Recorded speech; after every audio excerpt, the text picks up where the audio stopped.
नमस्कार, आपके साथ हूं मैं राजीव शर्मा। मुझे जवाब चाहिए में आपका स्वागत है। वह देश में वैक्सीन को लेकर जमकर सियासत हो रही है। राज्य दावा कर रहे हैं कि केंद्र की तरफ से उन्हें कम वैक्सीन दी जा रही है, लेकिन केंद्र का दावा है कि राज्यों को वैक्सीन की पर्याप्त सप्लाई दी जा रही है। वहीं राज्य इस पर सियासत कर रहे हैं, साथ ही राज्यों पर आरोप लगाते हुए केंद्रीय मंत्री वैक्सीन की कमी के लिए उसकी बर्बादी को जिम्मेदार ठहरा रहे हैं। दिल्ली से लेकर महाराष्ट्र तक लगातार वैक्सीनेशन सेंटर बंद होने की खबरें आ रही हैं। इस बीच सुप्रीम कोर्ट ने कल हुई एक सुनवाई में केंद्र सरकार को आड़े हाथों लिया और वैक्सीनेशन को लेकर कई सवाल पूछे, जिनका जवाब अब केंद्र सरकार को 2 हफ्ते में देना है।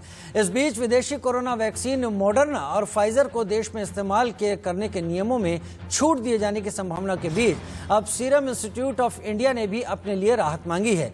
अभी तक देश में मॉडर्ना या फाइजर वैक्सीन को मंजूरी नहीं दी गई, मगर संकट के दौर में इन टीकों के एंडेमिट बॉन्ड यानी जवाबदेही से मुक्ति को लेकर सरकार ने नरमी दिखाई।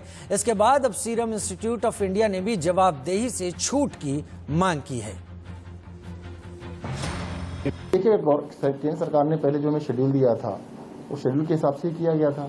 अब बाद में उन्होंने चेंज कर दिया ना, उन्होंने चेंज कर दिया ना। पहले जो शेड्यूल बना के दिया था इसीलिए लगाई जा रही थी कि भाई पहले फर्स्ट डोज के जितने लग गए, अब जैसे अगर सप्लाई आ रही होती तो फर्स्ट डोज बंद करके सेकंड डोज वालों को लगाते रहते।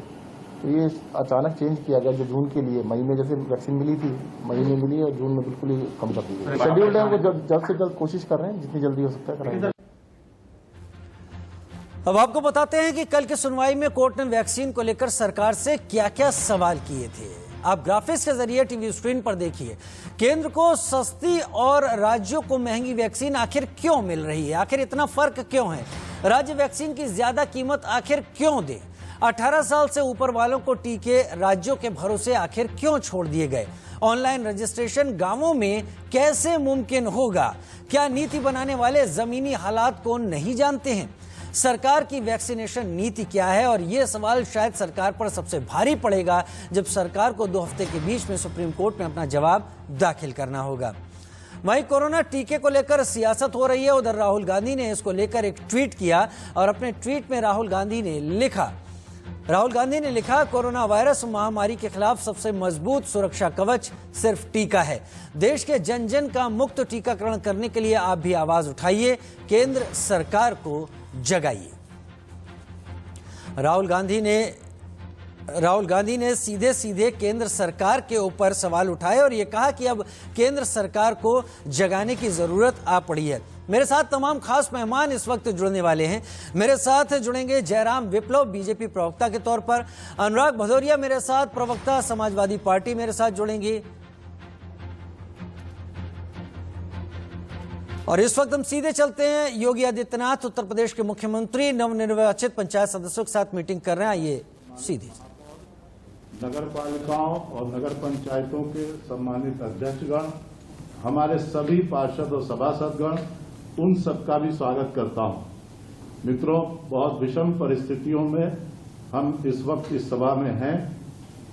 वैश्विक आपदा कोरोना काफी दिनों से, लगभग 1 साल से अधिक समय से उसका प्रकोप जारी है, लेकिन माननीय मुख्यमंत्री जी के निर्देशों के अनुसार नगर विकास विभाग ने, सभी हमारे नगर निगमों ने, सभी नगर पालिकाओं ने, सभी नगर पंचायतों ने जो उनसे अपेक्षा थी उन कार्यों को बहुत ही परिश्रम के साथ अंजाम दिया। जो ये आपदा का जो पहला चरण था, जो फर्स्ट वेव जिसको कहते हैं।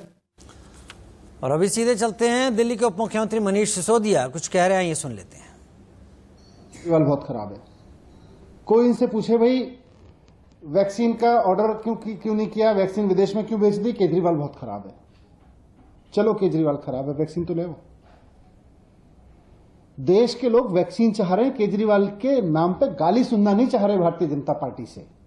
ये भारतीय जनता पार्टी के नेता रोज प्रेस कॉन्फ्रेंस करके आके केजरीवाल को गाली देके फिर बैठ जाते हैं। देश पूछ रहा है वैक्सीन कहां है, ये कह रहे हैं केजरीवाल के लिए एक गाली और सुन लो। भारतीय जनता पार्टी का यही काम रह गया देश की सत्ता में बैठी हुई, देश के कई राज्यों में बैठी हुई पार्टी का,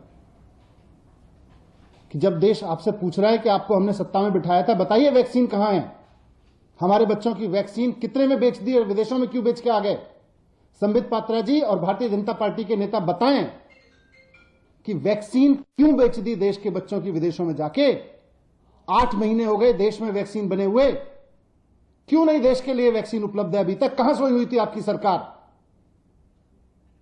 आपको समझ में नहीं आ रहा था कि देश में कोरोना आ रहा है और वैक्सीन की जरूरत पड़ेगी? आप इमेज मैनेजमेंट और इलेक्शन मैनेजमेंट में व्यस्त थे। आपको जवाब देना पड़ेगा इस बात का। ऐसे नहीं चलेगा कि प्रेस कॉन्फ्रेंस अनाउंस करिए और जनता जब सोच रही हो कि संबित पात्रा जी आएंगे, भारतीय जनता पार्टी के नेता आएंगे और बता के जाएंगे कि कहां है 36,000 करोड़ रुपए की वैक्सीन, तो आप केजरीवाल जी को गाली देकर और पतली गली से निकल जाएंगे। आपको जवाब देना पड़ेगा कि ये 36,000 करोड़ रुपए की वैक्सीन कहां है, किस चीज के लिए बजट रखा था। आज देश के प्राइवेट अस्पतालों के पास वैक्सीन है, लेकिन सरकार कहती है हमको आम आदमी को फ्री में वैक्सीन लगानी है, तो भारतीय जनता पार्टी की केंद्र सरकार सरकारों को वैक्सीन नहीं दे रही है। पूरे देश में राज्य सरकारों के वैक्सीनेशन सेंटर बंद होते चले जा रहे हैं। इस सवाल का जवाब दीजिए ना प्रेस कॉन्फ्रेंस में बैठ के। प्राइवेट अस्पतालों के पास वैक्सीन कहां से आ रही है? केंद्र सरकार ने पिछले दरवाजे से कौन सा प्रॉफिट कमा के प्राइवेट अस्पतालों को इतनी बड़ी मात्रा में वैक्सीन उपलब्ध कराई है कि आज देश के युवाओं को फ्री में लगाने के लिए किसी भी राज्य सरकार के पास वैक्सीन नहीं है। ये 36,000 करोड़ रुपए आपने वैक्सीन पे खर्च करने के लिए रखे थे, या ये सोचा था कि 36,000 करोड़ रुपए कमा लेंगे वैक्सीन को पिछले दरवाजे से प्राइवेट अस्पतालों को बेच के और विदेशों में बेच के? इसका जवाब दीजिए। मैं फिर से कहना चाहता हूं भारतीय जनता पार्टी के नेताओं से कि इस वक्त देश को वैक्सीन की जरूरत है। आप देश की सत्ता में बैठे हैं, आप केंद्र की सत्ता में बैठे हैं। आप अपनी पार्टी के नेताओं को, अपनी सरकार को समझाइए कि देश को केजरीवाल के प्रति गालियां देने की सुनने की जरूरत नहीं है, देश को अभी वैक्सीन लगवाने की जरूरत है। जब चुनाव होगा, जब समय आएगा, खूब गाली जी भर के दे लेना, लेकिन इस वक्त देश को वैक्सीन की जरूरत है। वैक्सीन की व्यवस्था कराइए। भारतीय जनता पार्टी के जो कार्यकर्ता हैं, जो नेता हैं, उनके परिवार के लोगों को भी अगर कोरोना से बचाना है तो वैक्सीन से ही बचेंगे। प्रेस कॉन्फ्रेंस में गाली गुफ्तार करके नहीं बचेंगे। आप आते हैं प्रेस कॉन्फ्रेंस में 4 गालियां देके केजरीवाल को निकल जाते हैं, बताते नहीं है कि वैक्सीन कब आएगी और क्यों आएगी, क्यों नहीं आ रही आज। इसका जवाब दें।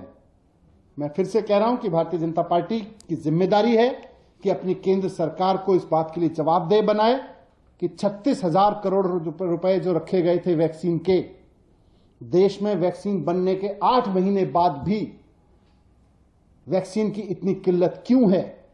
इस फेलियर को भारतीय जनता पार्टी स्वीकार करे। भारतीय जनता पार्टी की केंद्र सरकार इस बात को स्वीकार करे कि हां, हमने मठ मार दिया पूरे के पूरे वैक्सीनेशन प्रोग्राम का, पूरे के पूरे वैक्सीनेशन प्रोग्राम का हमने बंटाधार कर दिया, बेड़ा गर्क कर दिया हमने। इस बात को भारतीय जनता पार्टी स्वीकार करे और उस पर काम करना शुरू करे और देश को बताए कि 36,000 करोड़ रुपए की वैक्सीन कब आएगी, कब मिलेगी हमारे देश के नौजवानों को और बच्चों को वैक्सीन। तो उप मुख्यमंत्री मनीष सिसोदिया लगातार हमलावर केंद्र सरकार के ऊपर, उन्होंने ये कहा कि इस बात का जवाब केंद्र सरकार को देना होगा कि पूरा वैक्सीनेशन प्रोसेस आखिर इस तरह से ध्वस्त और धराशायी क्यों हो गया है। आखिर क्यों 8 महीने बाद भी हमें वैक्सीनेशन की किल्लत का सामना करना पड़ रहा है, और तमाम जगह जहां पर सरकारें वैक्सीनेशन करवा रही हैं, जहां पर वैक्सीनेशन सेंटर सरकारों के द्वारा चलाए जा रहे हैं, वहां पर आखिर वैक्सीन की कमी क्यों है। हम आएंगे अपनी चर्चा पर, लेकिन इस वक्त चलते हैं उत्तर प्रदेश, जहां पर तमाम नवनिर्वाचित सदस्यों से पंचायत के मुख्यमंत्री योगी आदित्यनाथ संवाद कर रहे हैं। नगर निगम बरेली एक बड़ा विकसित होता हुआ सिटी है और नगर निगम के रूप में बहुत संभावनाएं होंगी। देखिए, ITMS दोनों काम करेगा। एक तो सिटी के अंदर ट्रैफिक मैनेजमेंट को व्यवस्थित करने में इसका बहुत बड़ा योगदान होगा। दूसरा, इसका उपयोग हम लोग आपदा के समय में integrated command and control centre के रूप में भी हम इसका उपयोग कर सकते हैं। अगर आप लोग करेंगे तो एक स्मार्ट सिटी के रूप में बरेली अपनी एक नई पहचान बनाएगा। माननीय मुख्यमंत्री जी, मुझे आपको अवगत कराना है कि बरेली आपने स्मार्ट सिटी में घोषित किया हुआ है। हमारा जो ITMS का काम है वो लगभग 80% पूरा हो गया है। हम लोग हर हालत में इस प्रयास में हैं कि जुलाई अंत तक हम ITMS अपना जो बजट है उसको चालू कर सकेंगे। बहुत अच्छा रहेगा, बहुत अच्छा रहेगा। आपको और आपकी पूरी टीम को बहुत बहुत धन्यवाद, अभिनंदन। अगला।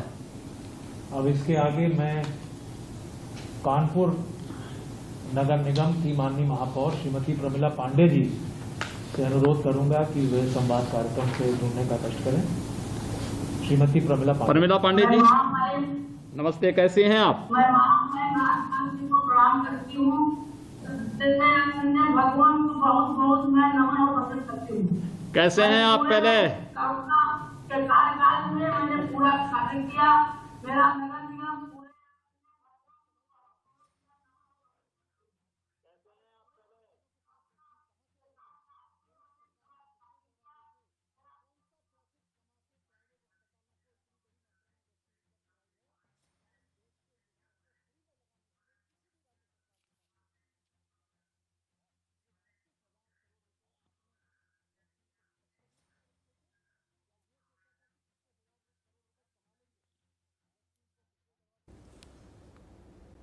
तो आप सुन रहे थे उत्तर प्रदेश के मुख्यमंत्री योगी आदित्यनाथ को, जो तमाम नवनिर्वाचित पंचायत के सदस्यों से वार्तालाप कर रहे थे और तमाम जगहों के, शहरों के मेयर से भी बात कर रहे थे इस कोरोना काल में। चलिए बढ़ते हैं अपनी बहस पर। हमारी बहस इस बात की है, उस सुरक्षा कवच की जिसकी हम बात कर रहे थे, वैक्सीनेशन। आखिर वैक्सीनेशन आज इस स्थिति में क्यों आ गया है और क्यों लगातार विपक्ष हमलावर है? विपक्ष हमलावर नहीं, यहाँ पर जरूरत देश की है। और आंकड़ों की भी बात करें तो आंकड़े भी बताते हैं, अगर 2 जून तक के आंकड़े देखे जाएं तो 29 मई को कहीं ज्यादा वैक्सीनेशन हुआ था, 2 जून को उसकी वैक्सीनेशन का नंबर घट गया। वजह क्या है, उसी पर चर्चा करने के लिए हम इस वक्त बैठे हैं। जयराम विप्लव बीजेपी से मेरे साथ जुड़ गए हैं, रिटायर्ड विंग कमांडर अनुमा आचार्य कांग्रेस से मेरे साथ जुड़ी हैं, अनुराग भदौरिया भाई मेरे साथ एसपी से तेज तर्रार अपनी बात रखते हैं, दम के साथ रखते हैं, और डॉक्टर विवेक गुप्ता एचओडी कार्डियोलॉजी मेरे साथ इस वक्त जुड़े हुए हैं। पहले जयराम विप्लव आप ही को मौका देता हूं, क्योंकि सवालों की बौछार आपके ऊपर ही है, लिहाजा शुरुआत आप करें। और एक बड़ा विनम्र निवेदन मेरा रहेगा, आप सभी वरिष्ठ और सम्मानित हैं, अपनी बात रखें और पूरा मौका दें किसी की बात को, और उसके बाद उस पर जवाब पर जाएंगे तो बेहतर होगा। हम सारे सवालों और सारे तर्कों का काट भी पेश कर सकेंगे, अपनी बात भी रख पाएंगे। शुरुआत जयराम विप्लव आपसे। लगातार यही बात उठ रही है कि हम ये करेंगे, ऐसा हो जाएगा, हमने ये कर दिया, ये चीज स्थिति सामने आ जाएगी, लेकिन जो वैक्सीनेशन की रफ्तार आजकल के दिन में दिखाई पड़ रही है वो इतनी ज्यादा नीचे क्यों आ रही है? मैं समझ सकता हूं कि विपक्ष आपका विरोध करता है, लेकिन जब कोर्ट में बात आती है तो कोर्ट तो एक न्यूट्रल जगह हो जाती है, जहां पर कोर्ट तथ्यों और आंकड़ों को देखता है। अब कोर्ट भी आपके ऊपर गंभीर टिप्पणियां कर रहा है, क्यों? राजीव भाई, मुझे शर्मा जी को हो रही है, ठीक है तो ठीक रहेगा। मुझे लगता है कि चल रही है क्या की ओर से कोर्ट में ही हो रही है, ठीक रहेगा। मुझे लगता है चल रही है ओर से कोर्ट में ही हो रही है। मुझे लगता है इस वक्त आवाज में कुछ समस्या उत्पन्न हो रही है, आपकी आवाज साफ नहीं आ रही है। एक बार फिर से शुरुआत करें जयराम। मुझे मेरी आवाज वापस आ रही तो मैं अपने ऑडियो पर बैठे अपने सहकर्मी से कहूंगा कि इन चीजों का ध्यान थोड़ा सा दे लें, शायद आवाज जयराम भाई की साफ आ जाए। जी बोले जयराम। हाँ, फिर भी मैं कोशिश करता हूँ कि मेरी आवाज अब तक पहुंचे। नहीं, अब साफ आ रही है। मेरा मानना है कि कोर्ट में जिन विषयों को जवाब मांगा गया है उस उत्तर सरकार में देगी, और जब कोर्ट सरकार की ओर से उत्तर आएगा तो निश्चित में वो सारी चीजें होंगी और हम उन पर बहस करेंगे। आज हम आगे बढ़ते हैं और अपने सरकार जो अब तक दी है तथ्यों के आधार पर अगर हम चर्चा करें तो हमें एक समाधान और एक रास्ता दिखेगा। देखिए, जनवरी से ये वैक्सीनेशन शुरू हुआ था, अप्रैल तक लगातार वैक्सीनेशन हो रहा था, लेकिन उस जो राजनीतिक दलों के द्वारा परिस्थिति उत्पन्न की गई तो वैक्सीनेशन को रफ्तार मिल पाई। बावजूद उसके अभी तक हमारे देश ने अमेरिका के अलावा दुनिया का दूसरा देश है जिसने 22 करोड़ का लगभग किया है वैक्सीनेशन किया है दुनिया की वैक्सीनेशन।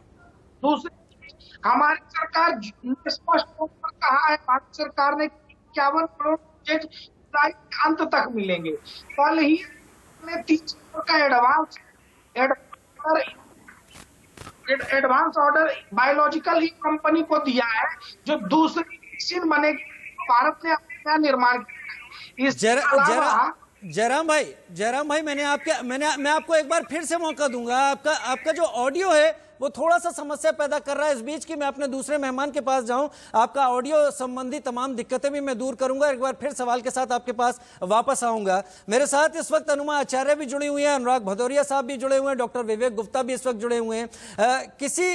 अभी राजनीतिक कमेंट को ना लेते हो क्योंकि आवाज थोड़ी सी दिक्कत है। डॉक्टर विवेक गुप्ता, आपके पास आता हूं। हम जिस स्थिति में इस वक्त हैं, अभी तक का जो आंकड़ा है 22 करोड़ 10 लाख से ज्यादा लोगों को भारत में वैक्सीन लग चुकी है। हम पूरे भारत को अगर सुरक्षा कवच देना चाहते हैं या एटलीस्ट हर्ड इम्यूनिटी तक भी जाना चाहते हैं तो 60% को देना होगा। अगर जनवरी से अभी तक के समय को ही हम कैलकुलेट करें तो पूरे भारत को वैक्सीन लगने में 30 महीने का वक्त लगेगा, यानी 1.5 साल का वक्त, जिसमें से करीब 6 महीने का वक्त अभी निकल गया, यानी साल भर और लगेगा। हम दिसंबर तक क्या कंप्लीट करने की स्थिति में आपको दिखाई देते हैं डॉक्टर विवेक गुप्ता?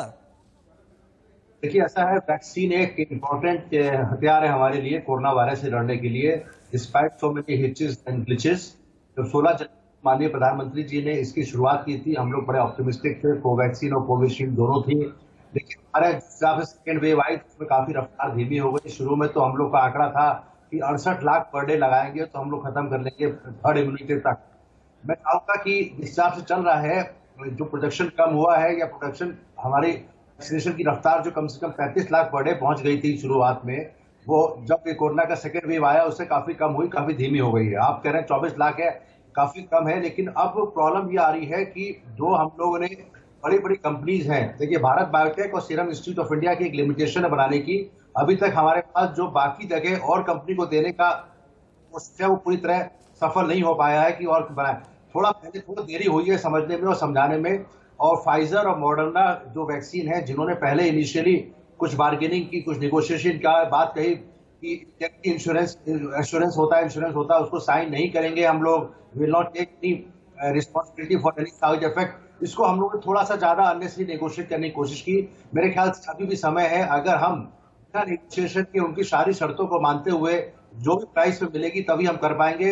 हमारा इस समय आंकड़ा कम से कम 1 करोड़ पर डे का होगा, तब हम 30 दिसंबर तक हम शायद उसमें पहुंच पाएंगे, जो कि है थर्ड वेव का भरोसा नहीं है। इसलिए मैं चाहूंगा कि सरकार थोड़ा सा मैं सोचता हूं टास्क फोर्स फॉर वैक्सीनेशन बनाया जाए, टास्क फोर्स फॉर वैक्सीनेशन, जिसमें लिमिटेड डॉक्टर्स और कुछ लोग ऐसे लोग हो जो इस काम में आगे बढ़ाएं जी। डन बाय 1 पर्सन, काफी लोग कई कमिटीज में इन्वॉल्व है, उससे नहीं हो पा रहा है। और स्पुतनिक जो वैक्सीन है उसको भी थोड़ा सा ज्यादा बढ़ाना पड़ेगा। अभी के आंकड़े के हिसाब से वी आर फार बिहाइंड।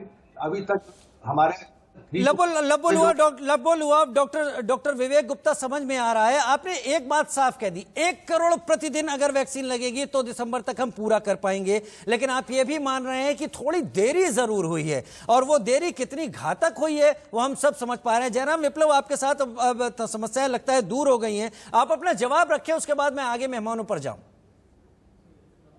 कितनी घातक हुई है कौन सब समझ पा रहा है जयराम? स्पष्ट तौर पर हमने बताया कि आगे किन किन कंपनियों से कितने डोज लेंगे, उसमें आज और इजाफा या 30 का ऑर्डर कंपनी के साथ करार किया है, जल्द वो भी उपलब्ध होगा। दूसरी चीज, मॉडर्ना और फाइजर को बातचीत चल है, उसको जल्दी मंजूरी मिल जाएगी।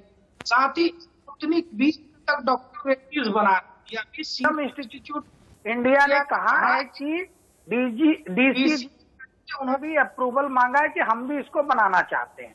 तो जितनी तेजी के साथ उत्पादन बनेगा, जितनी तेजी के साथ डोजेज उपलब्ध होंगे, वितरण भी उतनी तेजी के साथ होगा और लोगों को वैक्सीनेशन भी होगा।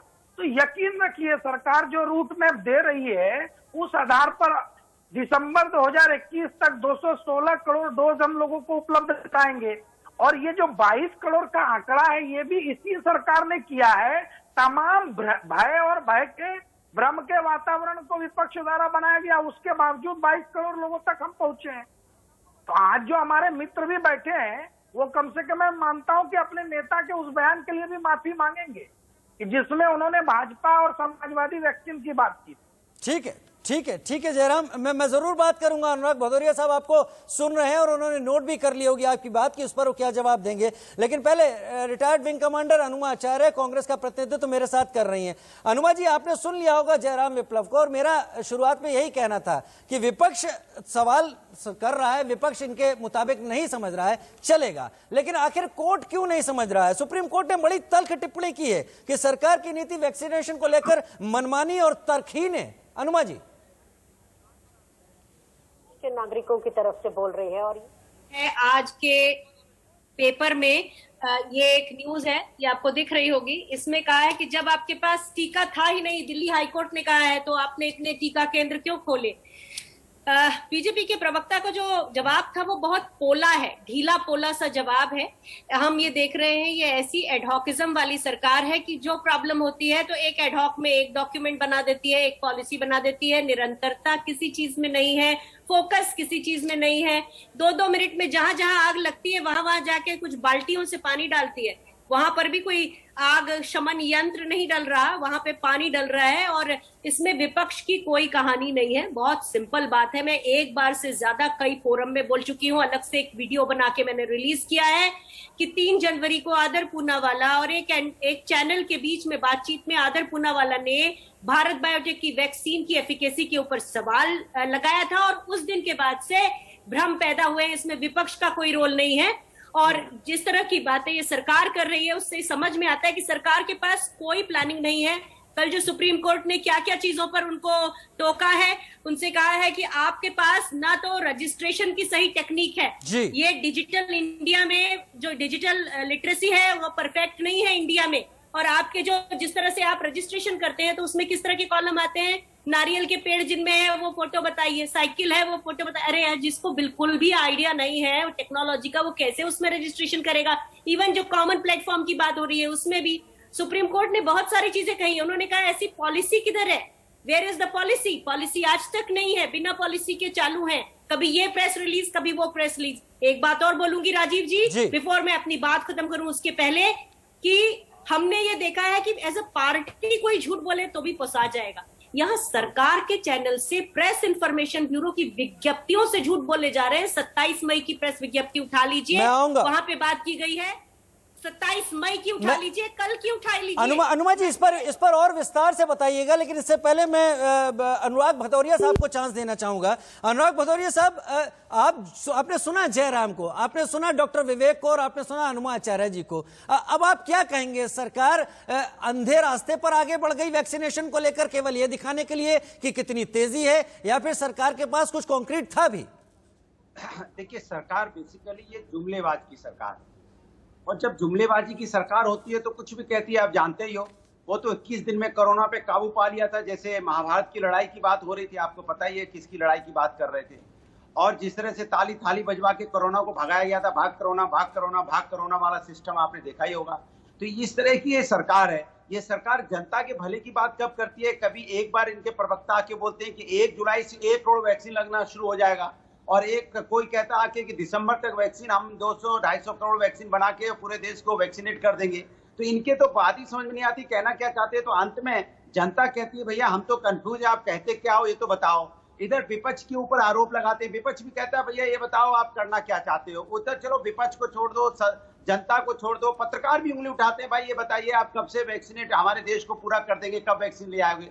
फिर उसके बाद इनकी भी बात नहीं मानते तो उच्च न्यायालय सर्वोच्च न्यायालय को कहना पड़ता है भैया कुछ नहीं है, इनके पास कोई पॉलिसी वॉलिसी नहीं है। ये सब कुल मिला के उनकी लब्बो लबाव अगर बात कहें, सुप्रीम कोर्ट जो कह रहा है वो कह रहा है कि ये सब फर्जीफिकेशन करते हैं जी। ये सही बात नहीं बताते हिंदुस्तान को, सही पॉलिसी, इनकी पॉलिसी क्या नहीं बताते। ये वैक्सीनेट, जब इनके पास वैक्सीन थी नहीं तो इन्होंने क्यों कहा कि 1 मई से वैक्सीन लगाएंगे, 18 से 44 साल के लोगों के बीच लोगों को वैक्सीनेट कर देंगे। तो आप ये जो क्षणिक हेडलाइन बनाने के लिए, ब्रेकिंग बनाने के लिए ऐसी बातें क्यों करते हो? आए और क्षणिक ब्रेकिंग बना के चलेगा और जनता से ताली पिटवाई, उसके बाद अपने अपने घर जनता चलेगी। बाद में देखा नहीं वैक्सीन आई नहीं, बाद जनता की लगातार मौतें हो रही। एक बात। दूसरी बात, जिस तरह का आप अभी आप जिक्र कर रहे थे कि हमेशा भारतीय जनता पार्टी की आदत है, 7 साल हो गए, एक काम इन्होंने आज तक किया नहीं जनता के लिए। जनता के लिए कोई काम किया तो बताइए। देखिए, मैं कोई अभी इस समय एकदम न्यूट्रल होकर बोल रहा हूं। क्या इन्होंने रोजगार पे बात की, चर्चा की? क्या रोजगार दिया? या रोजगार से जो लोगों की मौतें उनके बारे में सुन लीजिए, उनके बारे में क्या इनके नेताओं ने लिखा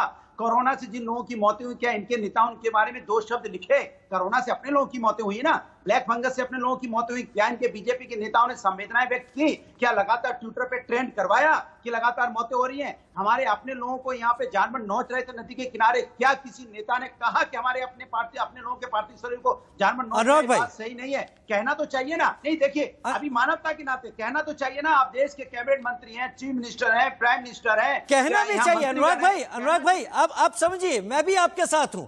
मेरा भी दिल इस बात से द्रवित हुआ था, पसीजा था। मुझे भी समझ में नहीं आ रहा था कि देश के कितने लोगों के शवों की संख्या या नंबर में गिनता चला जाऊंगा। हर दिन आने वाला आंकड़ा एक नया नंबर सामने लाता था। लोग हमसे बिछड़ रहे थे, लेकिन कुछ हकीकत में होता नहीं दिख रहा था। मैं एक छोटा सा ब्रेक ले रहा हूं, लौट के आऊंगा, चर्चा को आगे बढ़ाता हूं।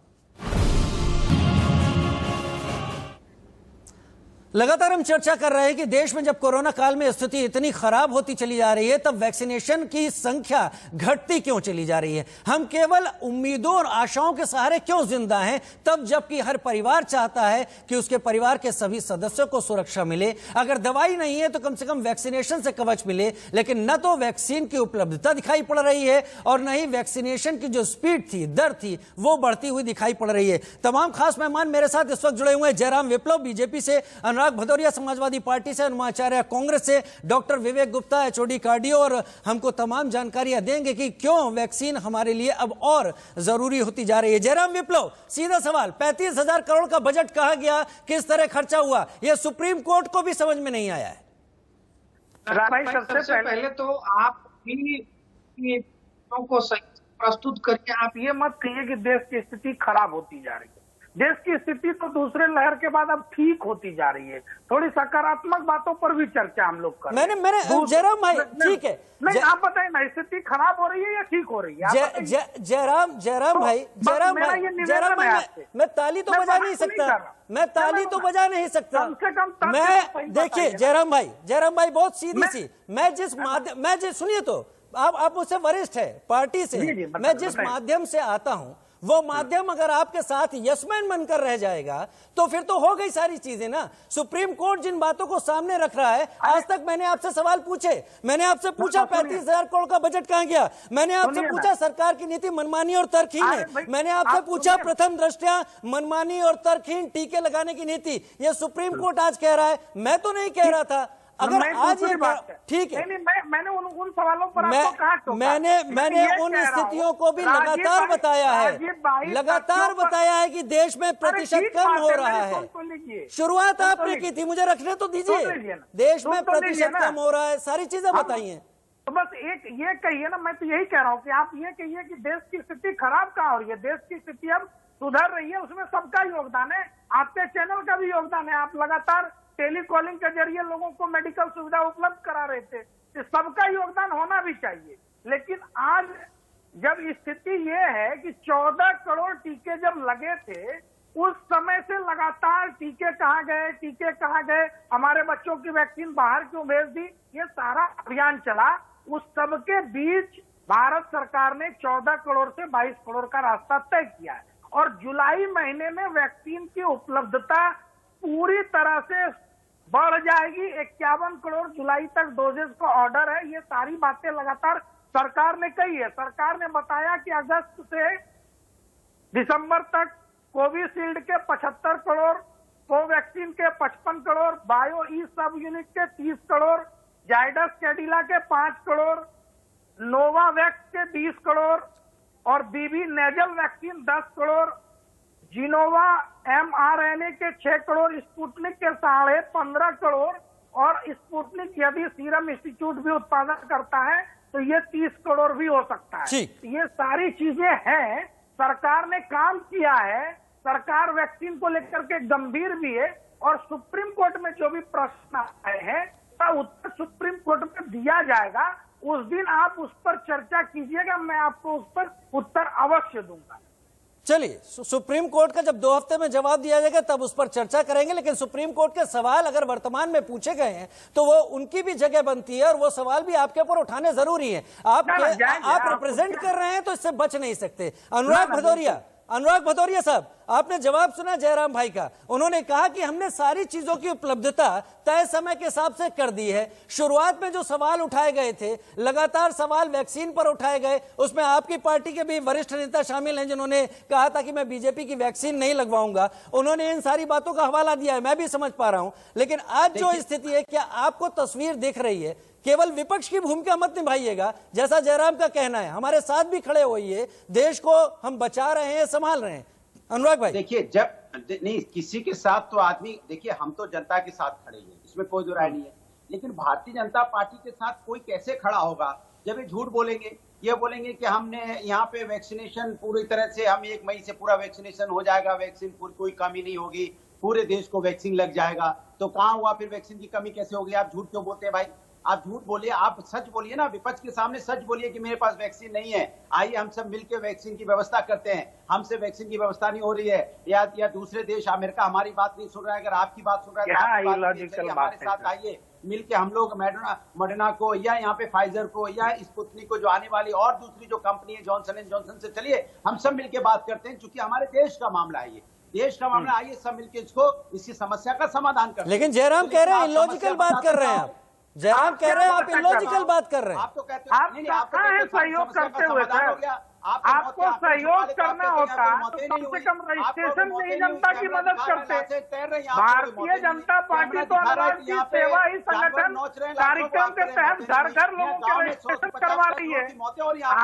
आपकी पार्टी कहाँ सहयोग करती हुई दिख रही है? घरों में जा रहे हैं जहाँ मौतें हो रही न बयानों में सहयोग है, न जनता के बीच में आप जा रहे हैं, तो कौन से सहयोग आप कर रहे हैं? कि भारतीय जनता पार्टी सच बोलती कब है? आप देश से सच। अरे अनुराग जी, आप ये सब बातें कहिए, पहले तो आप ये बताइए, श्रीमान टोटी भैया ने वैक्सीनेशन लगवाया या समाजवादी पार्टी की वैक्सीन का इंतजार कर रहे हैं? बताती है, उत्तर दीजिए। बोलती है कि आप झूठ बोल रहे हो, आपके पास कोई पॉलिसी नहीं होती। अरे आपने समाजवादी वैक्सीन लगवा ली अनुराग जी, आपको सुप्रीम कोर्ट लताड़ लगाती है, आपको जनता अनुराग जी आपने समाजवादी वैक्सीन लगवाई, लताड़ लगा रही, तो भैया अनुराग जी आपने समाजवादी वैक्सीन लगवा ली, आप खाली बताइए ना, और कुछ नहीं करना आपको। आप अपनी गैर जिम्मेदाराना हरकतों से समाजवादी पार्टी अनुराग भाई बच नहीं सकती, जनता देख रही है। अनुराग भाई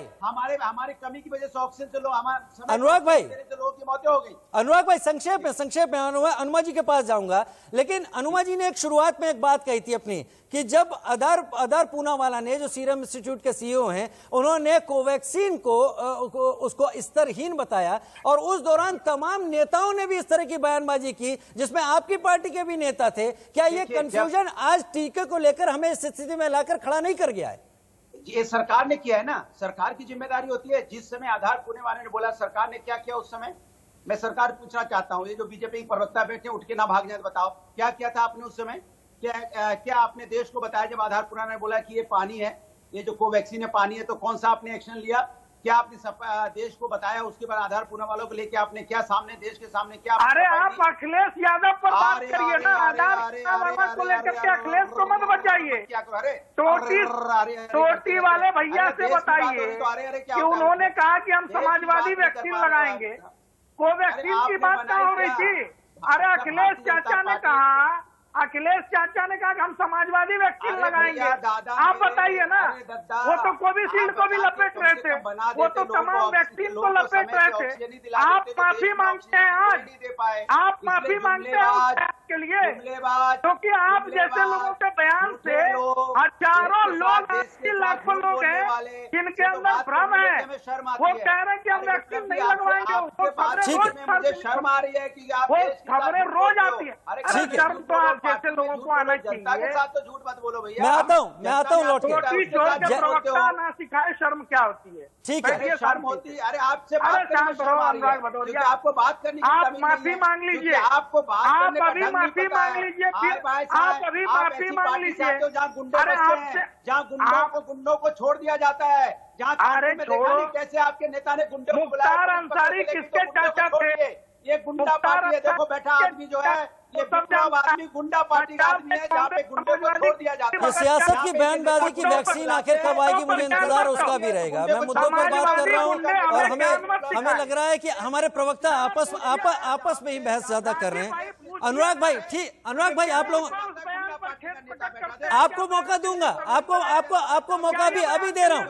जयराम, अखिलेश यादव क्या उस बयान के लिए शर्मिंदा है? ठीक, जिसमें उन्होंने कहा कि ये भाजपा की वैक्सीन, भारत के वैक्सीन को भाजपा का वैक्सीन बताना शर्मनाक है, लेकिन उसके प्रवक्ता अभी भी बेशर्मी के साथ दूसरे के कंधे पर बंदूक रखकर मैं व्यक्तिगत आक्षेप से इसको हटाऊंगा, व्यक्तिगत आक्षेप से हटाऊंगा। अगर जयराम कह रहे हैं वैक्सीन को लेकर कोई बात, तो अनुराग भाई मैं भी आपसे उम्मीद करूंगा कि वैक्सीन को केंद्र में रखकर बात का जवाब दें। लेकिन अनुमाचार्य, ठीक, मैं आ रहा हूं। नहीं, अनुमा जी को देखिए, अनुमा जी आप लोग को ध्यान से सुन रही हैं, उनके लिए भी जगह हमको इस डिस्कशन में रखनी है। मैं नहीं चाहता कि वो अपने को नेग्लेक्टेड फील करें। अनुमा जी, हमारी अगर 135 करोड़ आबादी में मान लूं तो 270 करोड़ वैक्सीन शॉट्स की यानी वैक्सीन डोजेस की हमें जरूरत है। हम आज की तारीख में 22 करोड़ और 10 लाख से कुछ ज्यादा लगा पाए हैं। हम क्यों नहीं आज मान लेते हैं? ठीक है, देश बेहतर हो रहा है, परसेंटेज गिर रहा है, जिस तरीके से संक्रमण हो रहा था हमने कोशिशें की हैं, मिलकर की हैं, देश बेहतर स्थिति में है, लेकिन वैक्सीन तो चाहिए ना, नहीं तो एक बार फिर से तीसरी लहर हमारे पर आकर टक्कर मारेगी। अनुमा जी, पहले तो मैं आपसे कहूं कि मैंने ये एक बार भी नहीं कहा कि आदर पूनावाला ने कोवैक्सीन को स्तरहीन कहा, उन्होंने उसकी एफिकेसी पर सवाल उठाए थे। आपकी बात मैंने भी यही कहा है कि उन्होंने कोवैक्सीन एफिकेसी पर, केवल एफिकेसी पर सवाल उठाए थे। दूसरी चीज, मैं बिल्कुल नहीं चाहूंगी कि जिस तरह की असभ्यता और अशिष्टता अभी हमने देखी जब अनुराग भदौरिया बोल रहे थे, वो मेरे साथ ना होने दें।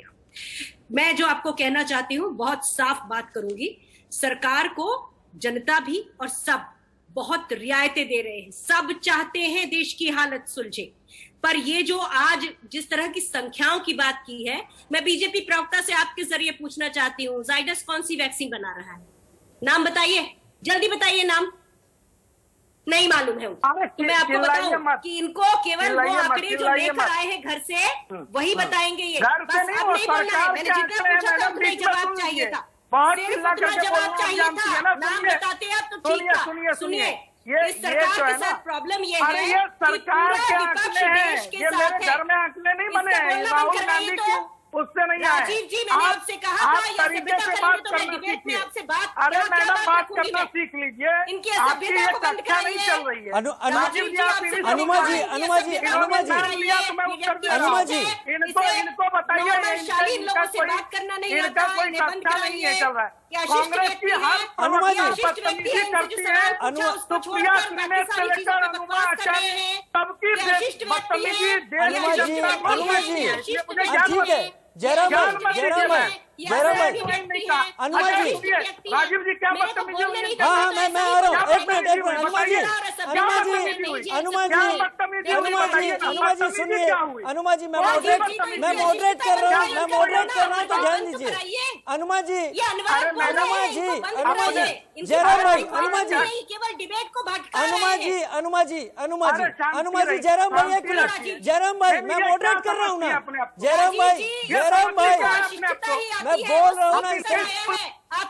अनुमा जी, मुझे पता है, अनुमा जी, लेकिन चर्चा में अनुमा जी नेता हूँ, वो किस ढंग की बात? जयराम भाई, एक मिनट, जयराम जी, एक मिनट, जयराम जी प्लीज, अनुमा जी, जयराम जी प्लीज आप दोनों से थोड़ी देर के लिए रुके। अनुमा जी, मैं मॉडरेट कर रहा हूँ, बेहतर है, लेकिन आपने खुद ही सवाल पूछ के जयराम जी को मौका दिया ना। अगर आपने पूछा तो आप उसे दायरे में नहीं रख सकती। राजीव जी, क्या मैंने एक शब्द कहा? नहीं, इन्होंने किस हिसाब से बदतमीजी कहा? इन्होंने किस हिसाब से बदतमीजी की बात पूछा था एक सवाल और इनको उसका जवाब नहीं मालूम है। अरे तो चलिए आगे की बात करती हूँ। क्या मैं आगे की बात करूँ? उनका फेडर बंद करा सकते हैं या हम डिबेट खत्म करें? मतलब क्या है ऐसे डिबेट का जिसमें एक ही आदमी बोल रहा है? राजीव जी, आप मॉडरेटर हैं तो मॉडरेट करें। देखिए अनुमा जी,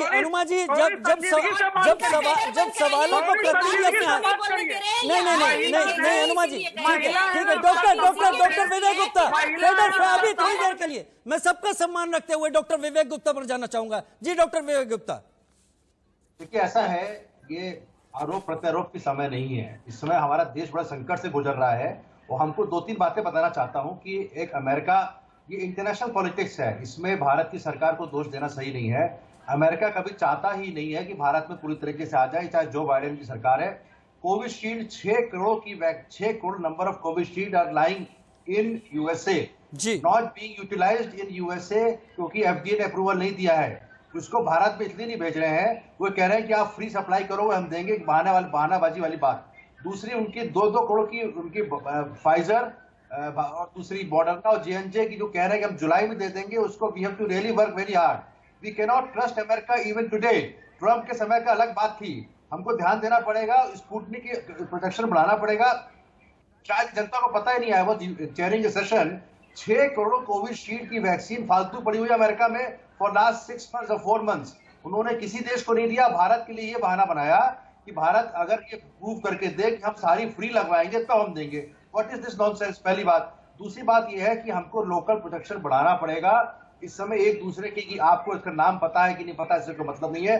भारत कोशिश कर रहा है, लेकिन उस कोशिश में एक वैक्सीनेशन टास्क फोर्स अगर बना दें, मैं समझ पा रहा हूं, बहुत जरूरी फायदा होगा। 6 करोड़ अगर हम कोविशील्ड उनसे ले पाए, अभी भी हम कह रहे हैं, तो काफी वो मैं समझ पा रहा हूं डॉक्टर विवेक गुप्ता, आप साथ चलने का इशारा कर रहे हैं। वो साथ कहीं बहुत आरोप प्रत्यारोप में उलझ जा रहा है कि जो कुछ हुआ उसकी जड़ में आपकी गलती विद्यमान है, या जो कुछ हो रहा है उसको डिरेल करने में विपक्ष की गलतियां विद्यमान है। हम लोगों को साथ बढ़ने की जरूरत है, हम लोगों को अपने ही साथियों, अपने ही भारतीयों को सुरक्षित करने की जरूरत है। ये बात तो सही है, साथ आने की जरूरत कोवैक्सीन या कोविशील्ड लाने से कहीं ज्यादा है। वैक्सीन आ जाएगी, इस साथ के साथ देश सुरक्षित हो जाएगा। आप लोग का जुड़ने के लिए हमारे साथ बहुत बहुत शुक्रिया। उम्मीद करूंगा कि हमारा देश एक बेहतर दौर में कदम रखेगा और वैक्सीन की उपलब्धता हर भारतीय के लिए बहुत जल्द सुनिश्चित होगी। छोटा सा ब्रेक, हेडलाइंस के साथ